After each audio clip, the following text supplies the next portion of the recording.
Australians love their pets, but for renters, a pet can be a liability. For the 30% of Australians that live in rented accommodation, finding a home that will allow for pets can prove difficult. The South Australian government has put forward legislation that would allow landlords to charge a pet bond to cover any potential damage by a tenant's pet.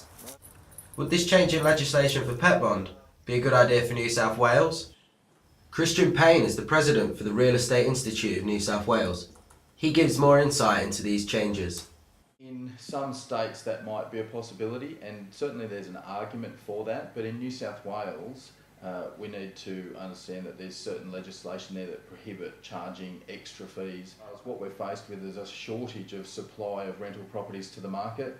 So whilst that is the case, landlords can, I guess, choose to rent or not to rent to somebody with pets. Joel Pendleton is one of the 12 million people associated with pets in Australia. He owns 2 dogs in Sydney's eastern suburbs. He discusses how hard he found finding a pet-friendly home. You do have to find a house that's pet allowed, which we found is very few and far in between. As a pet owner, Joel says he would be very reluctant to pay a pet bond, but would understand if it was enforced. It's pretty much a charge that you're not going to get around, so if you have to pay it, you have to pay it. Only time will tell if the proposed changes in South Australia will work. But until then, New South Wales pet owners are watching. Tom Penistone, flying the coop.